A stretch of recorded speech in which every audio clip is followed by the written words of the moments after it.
आपल्याला काय पाहिजे आता? परिमिती आणि क्षेत्रफळ. परिमिती कशाला म्हणतो? आता जर आपण इथं बघितलं तर ही आकृती कशाची आहे? आयताची. आयताची का बरं आहे? समोरासमोरील दोन बाजू कशा असतात? आयताच्या सारख्या असतात. बरोबर आहे का नाही? आयताला किती बाजू आहे या ठिकाणी? चार बाजू. आणि त्या ठिकाणी जर आपण बघितलं बघा आता, तर आयताची ही जी काही बाजू आपल्याला दिसते, ही रुंदी दिसते, ही लांबी आणि ही रुंदी, या चारही बाजूंचे माप दिलेले असल्यास या मापांची काय करायची? बेरीज करायची. याला काय म्हणत असतो आपण? आयताची परिमिती. परिमिती कळालं? लक्षात आलं? समजा आता ही एवढी जागा आहे, याला कुंपण करायचंय, तर काय शोधावं लागेल आपल्याला? आयताची परिमिती शोधावं लागेल. आणि ह्या आयतामध्ये समजा आपल्याला ह्या जागेमध्ये फरशा बसवायच्या आहे. काय करायचंय? फरशा बसवायच्या आहे, किंवा एवढा कागद त्या ठिकाणी टाकायचा आहे. आलं लक्षात? किंवा याच्यावरती आपल्याला समजा मुरुम टाकायचा आहे. बरोबर आहे का नाही? तर मग याच्यासाठी काय काढावं लागेल आपल्याला? आयताचं क्षेत्रफळ काढावं लागेल. दोन कन्सेप्ट कळाल्या की परिमिती काय आणि क्षेत्रफळ काय, कळालं का? नक्की.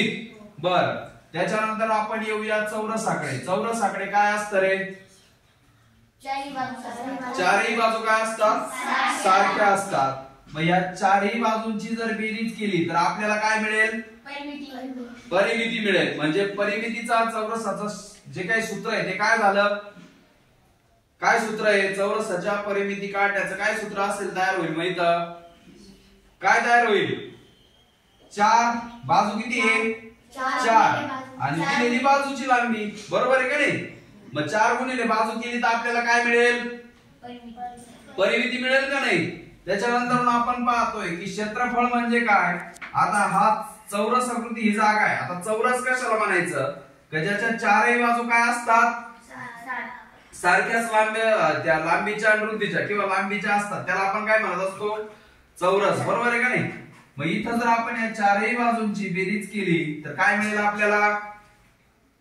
परिमिती. आणि बाजू गुणिले बाजू केलं किंवा बाजूचा वर्ग केला तर काय मिळेल आपल्याला? क्षेत्रफळ मिळेल. कळतंय? बर, हा कोणता त्रिकोण आहे माझा? काट. बरोबर आहे का नाही? त्रिकोण आहे का नाही? त्रिकोण का बरं आहे? तिन्ही बाजू सारख्या नाही रे. 3 बाजू आहे त्याला. ज्याला 3 बाजू म्हणजे 3 शिरोबिंदू असतात. बरोबर आहे की नाही? त्याला 3 शिरोबिंदू असतात. त्या आकृतीला 3 बाजू 3 शिरोबिंदू असतात आणि 3 कोण असतात. त्याला काय म्हणत असतो आपण? त्रिकोण म्हणत असतो का नाही? 3 बाजू कोणत्या? AB, BC आणि AC. या 3 बाजू झाल्या. बरोबर आहे की नाही? 3 शिरोबिंदू कोणते? A, B आणि C. बरोबर आहे की नाही? 3 कोण कोणते? A, B, C. तसे चौकोनाला किती कोण असतात? 4. हा चौकोन आहे का? अरे हा चौकोन आहे का? हा, हे दोन्ही चौकोन आहेत, पण हा आयत नाही आणि हा चौरस नाही. लक्षात आलं? चौकोन म्हणजे 4 बाजू 4 कोण. बरोबर आहे का नाही? आणि 4 शिरोबिंदू. इथे 4 कोण आहेत, 4 शिरोबिंदू आहेत, 4 बाजू दोन्ही आकृतीला आहेत, म्हणून हे चौकोन आहेत. लक्षात आलं? बरोबर आहे का नाही? पण ही आकृती चौरस नाही आणि ही आकृती काय आहे? आयत नाही. मग ह्या त्रिकोणाची परिमिती काढायची असेल तर काय करावं लागेल आता? तिन्ही बाजूंच्या ह्या जे काही माप दिलेली असतील त्यांची काय करावं लागेल आपल्याला? बेरीज करावं लागेल. याला आपण परिमिती म्हणतो. आणि क्षेत्रफळ काढायचं असेल तर 1/2 गुणिले पाया गुणिले उंची काढावी लागेल का नाही? मग यायला आपल्याला क्षेत्रफळ. आता इथं आलाय त्रिकोण आलाय, पण हा कोणता त्रिकोण आहे? काटकोन त्रिकोण. का बरं काटकोन त्रिकोण आहे हा? का बरं? का बरं काटकोन त्रिकोण आहे हा?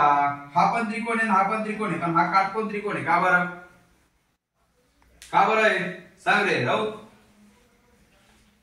अरे हा 90 अंशाचा आहे ना. बरोबर आहे का नाही? हा कशाचा आहे? 90 अंशाचा. सगळ्या त्रिकोणाच्या तिन्ही कोणांच्या मापाची बेरीज किती असेल? किती असेल? 180 असेल. बरोबर आहे का नाही? किती असेल? 180.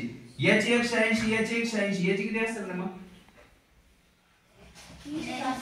360. करेक्ट. याची आणि याची जर 4 असले तर 360 आणि 3 असते तर 180. मग हा काटकोन किती अंशाचा असतो? 90 अंशाचा. आलं लक्षात? आणि उरलेले दोन कोण परत किती अंशाचे असतील? मग किती असतील? हा जर 90 अंशाचा सगळा 180चा आहे, हा जर 90 अंशाचा असेल तर हे उरलेले दोन किती अंशाचे असतील? 45 असू शकतात, 30-60 असू शकतात, पण 90 पेक्षा जास्त असणार नाही. दोन्ही मिळून किती होणार? 90 अंश. मग मला सांगा 90 अंशाचे असणारे कोणाला काय म्हणतो आपण? काटकोन त्रिकोण. बरोबर आहे का नाही? आणि 90 पेक्षा लहान अंशाचे कोणाला काय म्हणतो आपण? लघुकोन.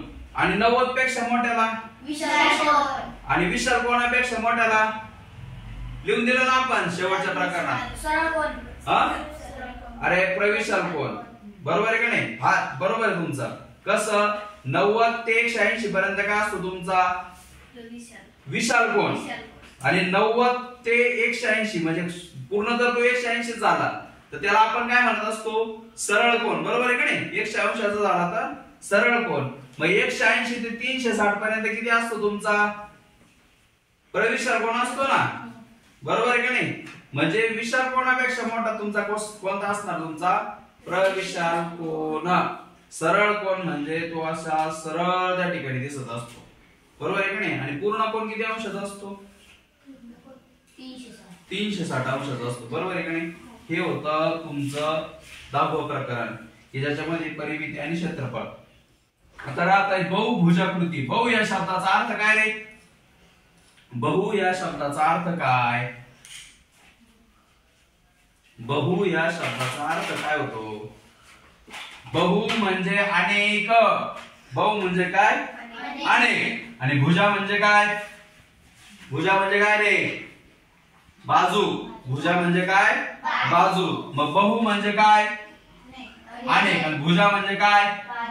बाजू. मग ज्या आकृतीला अनेक बाजू असतात तिला कोणती आकृती म्हणायचं? बहुभुजाकृती. लक्षात आलं? मग त्या आकृतीची परिमिती काढत असताना सगळ्या बाजूंच्या लांबीची काय करावं लागेल आपल्याला? बेरीज करावी लागेल. आणि सगळ्या बाजूच्या लांबीची बेरीज केली तर आपल्याला काय मिळेल? परिमिती मिळेल. कळालं? परिमिती कळालं का? नक्की. मग लांब आयताच्या क्षेत्रफळाचं सूत्र काय? मग लांबी गुणिले रुंदी. आणि चौरसाच्या क्षेत्रफळाचं सूत्र काय? बाजूचा वर्ग. त्रिकोणाच्या क्षेत्रफळाचं सूत्र आलं लक्षात? 1/2 गुणिले पाय गुणिले उंची. काटकोनाचं सुद्धा त्यांनी दिलेलं आहे. काय दिलेलं आहे? 1/2 गुणिले काटकोन करणाऱ्या बाजूच्या लांबींचा गुणाकार. लक्षात आलं? लक्षात आलं का? आणि परिमिती काढायची असेल तर काय करावं लागेल? 2 कंसात लांबी अधिक रुंदी ही आयताची मिळेल. सरळ सरळ सूत्र ज्याचं पाठ नसलं त्याने काय करायचं? चारही बाजूच्या लांबींची बेरीज करून टाकायची. इथं एक दिलेली असेल, इथं एक दिलेली असेल. मग आपण समजून घ्यायचं ही नी सारखी ही नी सारखी याची बेरीज करून दुप्पट करायची. म्हणजे काय मिळेल आपल्याला? परिमिती. इथं 4 4 4 4 म्हणजे 1 2 3 4 म्हणजे या 4 इंची जर आपण हे केली बेरीज केली तर काय मिळेल आपल्याला? परिमिती मिळेल. कळालं? म्हणजे समजा 4 1 4 4 2 8 4 3 12 4 4 16 किंवा 4 गुणिले 4 केलं तरी 16. लक्षात आलं? बर. त्याच्यानंतर त्रिकोणाची परिमिती काढत असताना काय करावं लागेल आपल्याला? तीनही बाजूंच्या लांबीची बेरीज घ्यावी लागेल. आणि बहुभुजाकृती असेल जितक्या बाजू दिलेल्या असतील तितक्या बाजूंची बेरीज काय करावं लागेल आपल्याला? करावं लागेल. तेव्हा आपल्याला मिळेल परिमिती. लक्षात आलं? नक्की. बर.